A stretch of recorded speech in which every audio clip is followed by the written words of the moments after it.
Right. Hello, everyone, and welcome. Today we are going to talk about relaxation and tension in Qigong.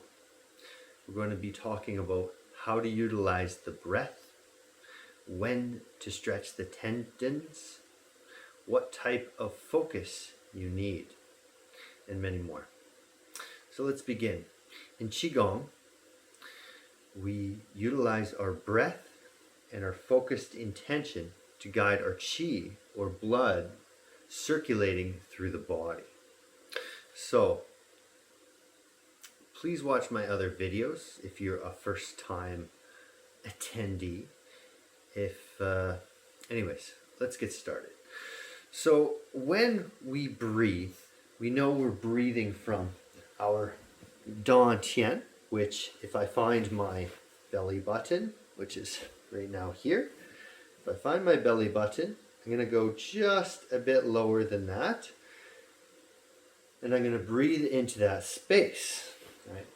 So when I breathe into this space, I'm coming and I'm breathing not from the belly button, not from the chest, but from just a bit lower, not so much into your pelvis, but just between the belly button and there.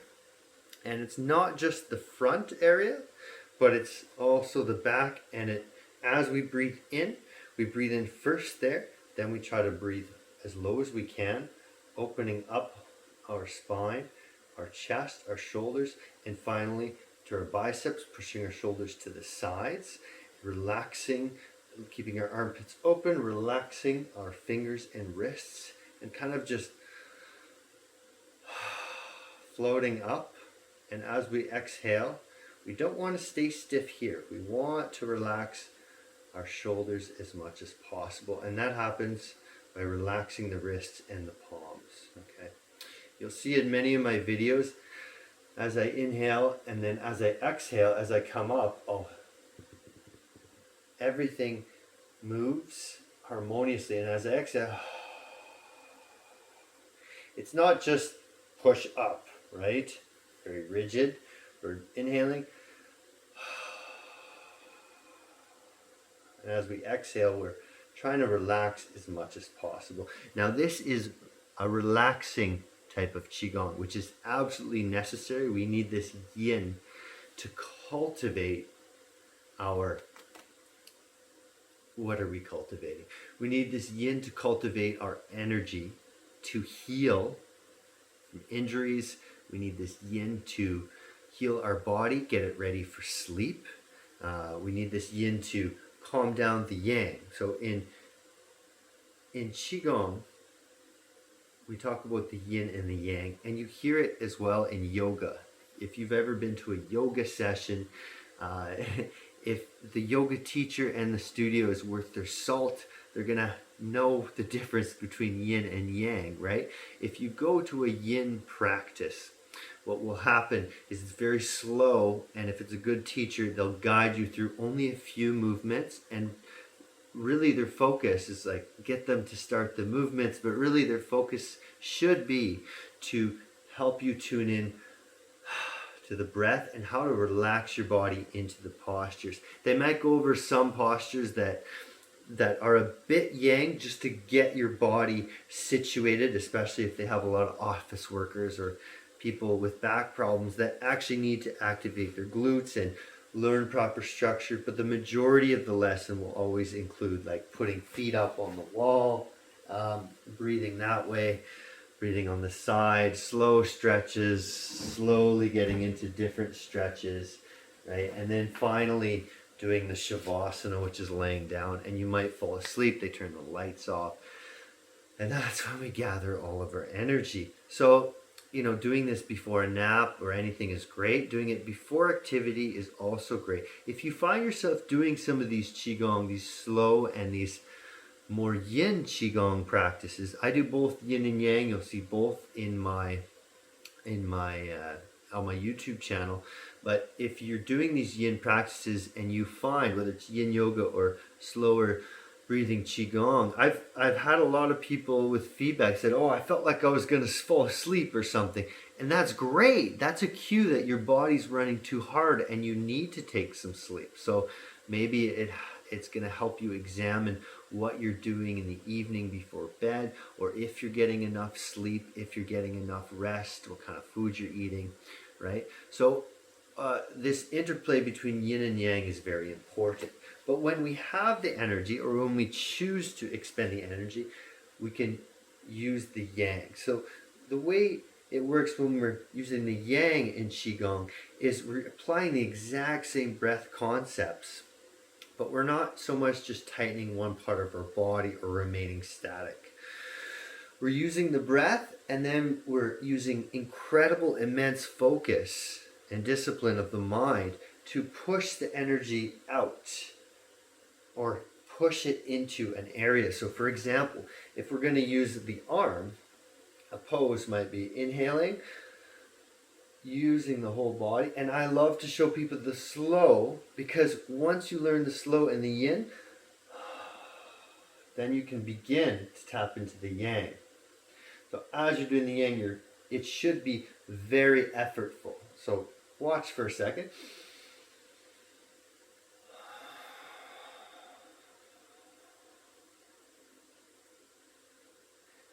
I'm going to breathe as low as I can, gather as much energy as I can, while staying rooted and having a direct, powerful channel out through my hand.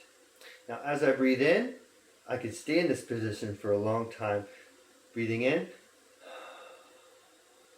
breathing out. Spreading apart the fingers, pulling back slightly, pushing the fingers almost up, like you're extending them, while pushing out of the palm. If you're doing this correctly, on relaxing and on each exhale, you should feel tightness and tension and stretching all of your tendons all the way from your core into your pectoral, in your shoulders, even in your back you can get engaged, your lats, into your biceps, your triceps, even a bit of your neck, your forearms, finally the backs. This part, if you've ever worked with a hammer, right? Using that part of your forearm, coming out, pushing, driving the base of the palm out, and the fingertips up, spread out, pushing out through the palm. So let's try that together. Inhaling and exhaling.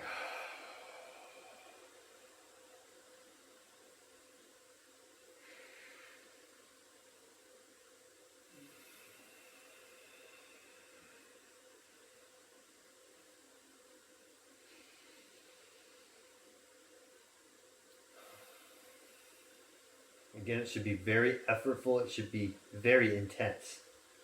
If you need a break, take an actual break. Don't take a half-assed break. Breathing in, feeling all the tension there. Great. Feeling it relax, feeling your blood flow. Keep it completely loose. Breathing in. Let's take a couple breaths. Breathing out, breathing in. On the next in breath, we're going to do it again.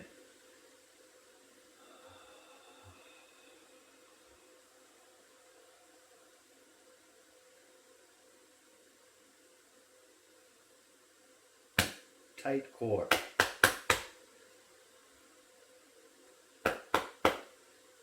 Breathing in low and breathing out, really stretching all the tendons.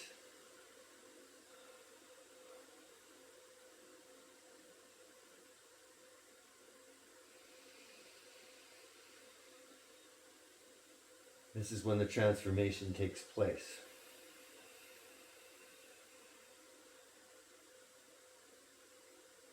You should be sweating now. If you're not sweating, you're not doing it right. You're not putting enough energy and effort in. So that's something you need to look inside yourself and realize, how do I not know how to interplay between total relaxation and guiding the breath, okay? So if it feels difficult, good. If it feels painful, align your body better. Okay, do some tapping, look at my other videos, do the cleansing breath, right? I have many videos you can choose from, many Qigong basic tutorials. I highly recommend checking them out. They're phenomenal videos. We're in the forest. I do a voiceover. It's cut into different sections, and there's great guidance and even some imagery at times with different sides shown and the full body. So let's go ahead and do the other side. If you're with me, then I know that you want to unlock this new part. So as we come up, we might feel tightness in your shoulder, and we can just breathe into that. Relaxing the shoulder, coming back. Sometimes you have to repeat and repeat and repeat. I had a friend who had some really bad shoulder issues, and he messaged me. I was so happy he messaged me. This is why I started the YouTube channel. I mean, I want to help all these people. Sometimes I think in the world, and there are some people that come to me, but when my friends who never, would ask me about this stuff, they start asking me, and then I'm able to message them and give them, a detailed breakdown, give them special videos, free of course, because my mission is not, oh, I'm gonna make money and this and that. Like, at some point I'll be teaching, and I've taken money before for private classes and group classes, but mostly I like to offer this for free. I really truly believe that if more people learn the balance between inhale and exhale, we start to learn about our bodies, what our bodies actually need. And when we take care of our bodies properly, we're more aware of how we're projecting our negative and positive emotions onto other people. This is very crucial, I think, going forward. It depends what your goals are, but I offer this, so if anyone wants to message me on my YouTube or on my Facebook, please do so. I'm always here to help. So we've done the inhale and spine, shoulders, down, back, out, right? Staying loose, inhaling and exhaling. We're really stretching all of this. We're focusing and putting that energy there, right? We'll do the other side. Inhale, and I'll do it with you rather than talking.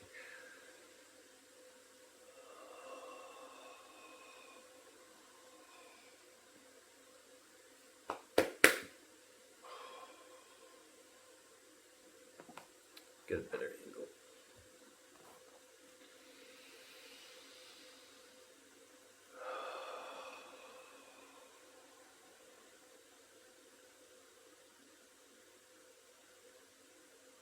Each exhale,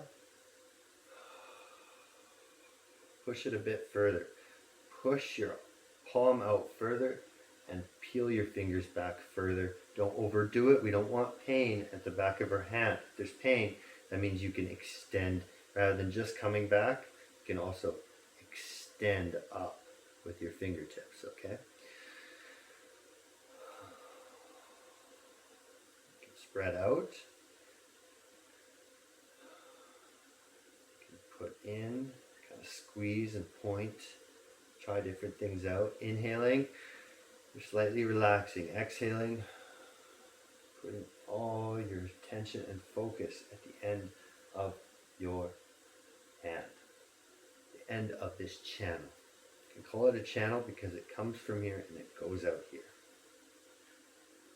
Feeling the stretch in your shoulder, in your neck. Raising your crown, which I haven't been doing because I'm looking down at the screen. Becoming more aware of all the different parts of your body that need more focus. Inhaling, exhaling, generating that yang, that heat, that inner fire, using your breath, intention, and chi. Just your breath and your chi, pushing out. Chi is not a mystical thing. It just means energy. We all have energy. We all have brains that run on electricity. Okay, this is simply an electrochemical reaction in our beautiful biological being. Okay, it's not mystical woo woo woo woo. Everything has a purpose, but you need to learn the correct science. There's a lot of bullshit out there.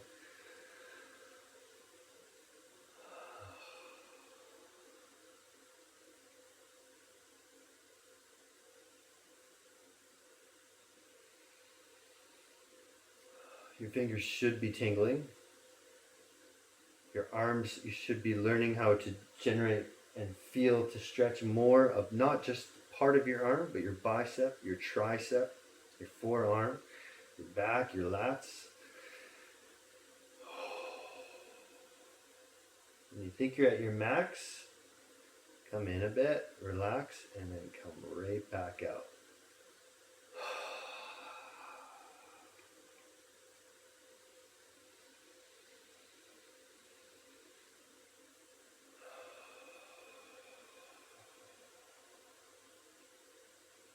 I'm dripping with sweat right now.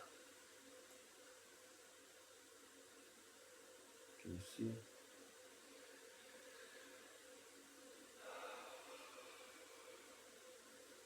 So we can do different things while doing this. Let's go and change hands again. All right? Your shoulders should feel sore. Good sore though. Do a couple cleansing breaths. Inhaling, up, relaxed wrists, relaxed palms. And exhale. Relax your shoulders, let them down. Good. Inhaling. Stay as relaxed as possible during this. Exhaling. Good. So we need to understand how to fully relax and how to fully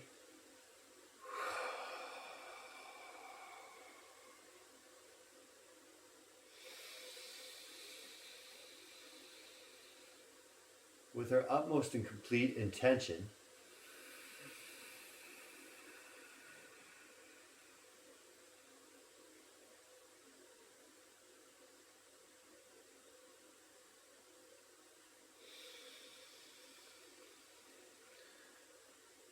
push the energy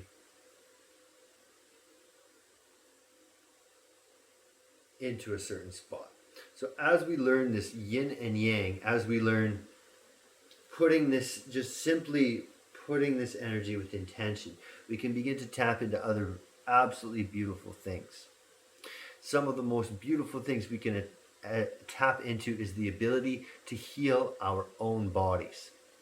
This is simply accomplished by first raising the body temperature slightly, unblocking all of this through the yin and the yang, bringing that energy together, that warmth, that chi, that electricity that can be measured. You can use an electromagnetometer, whatever it's called, to measure not only the frequency of the heart, but the brain. We can put things on the brain that don't go inside with little, jelly sensors. We can measure all our gamma and our alpha, as well as our beta and theta and delta waves, just by putting something on top, right? So the heart, they say, has 1,000 times more intensity and more measurable. So you can measure it, they say, you can measure it from up to whatever meters, 6 meters or something like that. But I sense that it can be much greater. I would actually like to do some experiments. If anyone's done experiments, please message me. Anyone is willing to contribute any research, please message me. I would like to do this experiment soon. Enough talk about lofty goals or things I haven't done yet though. Let's go back to the main point at hand, which is once you bring the yin and the yang together in your body through your dantian, which they call the lower elixir field, the middle dantian, the middle elixir field, your heart and the brain, right? They say we have to unite all three, right? Yoga has 7 chakras, right? And then you have South American indigenous cultures have 9 or 13 chakras. It depends where you go in the world. They all have the same beliefs though, to a degree, is uniting the wise mind, the heart mind, with the powerful rooted, courageous and not fearful mind, right? So once we're able to breathe and create a higher electromagnetic frequency that isn't blocked up, right? We'll have all that synovial fluid going. We have all this great conductivity happening in our brain. On top of that, through repetition, we're getting all those synapses, and our myelin sheaths are getting extra coated from like using it lots, right? Everything becomes faster and easier. Basic biopsychology. As we breathe and we want to heal ourselves, sounds crazy, right? Heal ourselves. Well, we need pharmaceuticals for that. Well, they can be really advantageous. Say you have a crazy infection in your sinuses. I've tried without, but you know what? Saved my life having some antibiotics. I put it off too long. But other than severe things, we can heal our bodies with pretty much anything when it comes to food and breath practice. Now you're thinking, well, how do you just breathe, right? We breathe into that area, similar to how we just breathe and we put all of our focus here. We can breathe into that area. Furthermore, as we relax and we put energy here, we take it like yang, right? As we put it here, as we put that energy here, and we have our body warmed up, we're generating that fire, that electricity, that we're burning the coal in our oven and making power, right? It's starting to click, right? So as we're making that power, we can, which is measurable, the electricity, we can put that electricity here, right? Become more sensitive over time. It's a practice. And then if we have an injury, breathing, meditating while channeling that energy out of your palms onto that spot will accelerate the healing. I urge you now to have an open mind. If you're a bit skeptic, I understand. I've been there. But you're looking firsthand. And I mean, you could call it placebo, whatever. But I urge you to have an open mind. And the next time you're ill, to fully buy into this.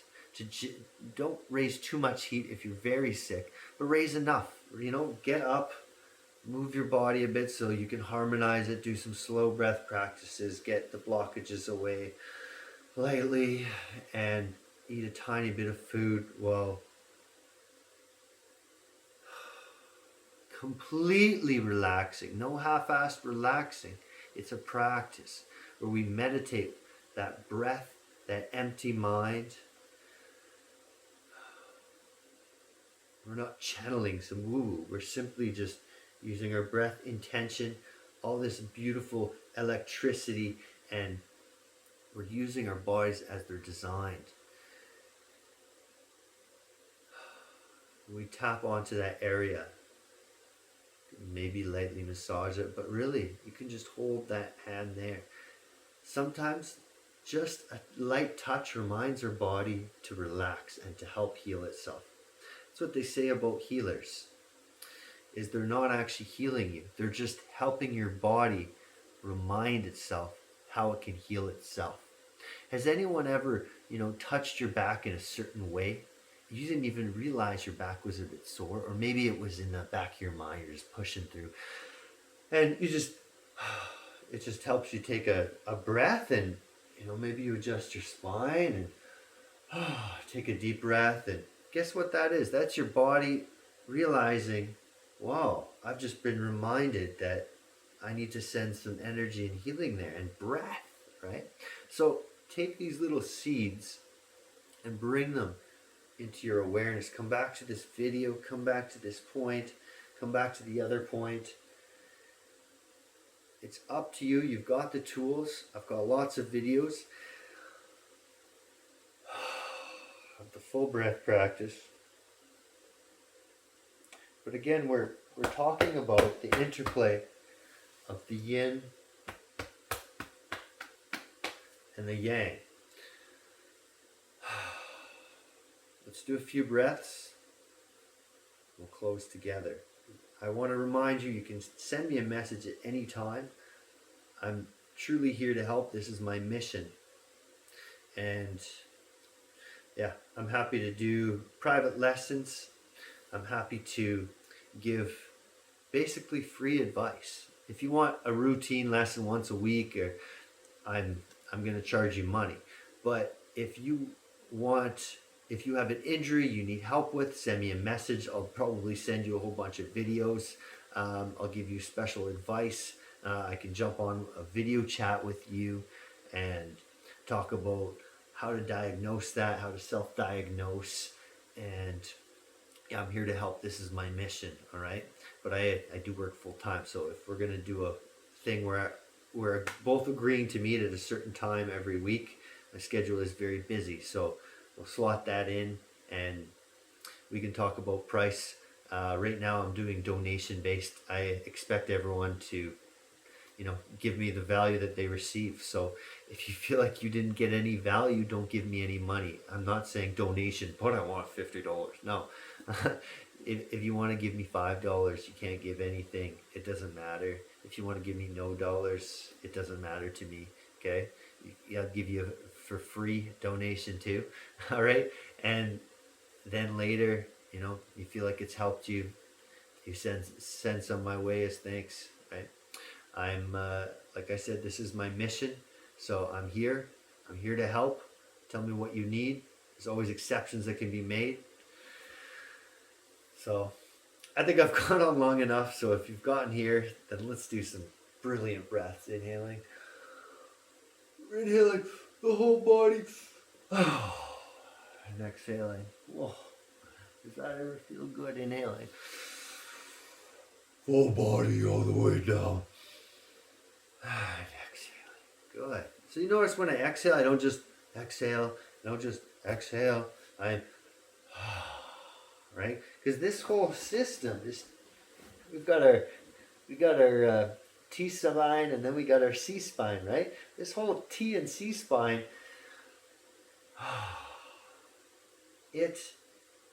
especially the T spine, but right into the C spine as well. We get problems when we don't keep these shoulders loose and mobile. And the shoulders and the neck are connected to these loose wrists. We have such a brilliant body. So, I have a recommendation for you. Thanks for watching so far. Lu Zijian. L-U, first name, Lu, L-U, second name, Z-I-J-I-A-N. Lu Zijian. L-U, Z-I-J-I-N. So who is Lu Zijian? Well, he is a grandmaster of Bagua Jin, and he also did many styles of internal martial arts. Finally, when he had his whole life, and then when he was 80 years old, maybe 81, 82, he opened his own medical clinic. That's right, he opened his own medical clinic at 82. He lived to be 118 or 19, I believe. So that in itself is a pretty damn good resume. Starting your own clinic when you're 80 and then living to 118, 119. And he has performances on YouTube. Bagua, Qigong, Tai Chi. Even one when he's 118. And let me tell you, he could probably kick the shit out of you at 118. You can... I imagine he's more likely to help you with your healing, though. He is, go check him out. That's all I'm going to say.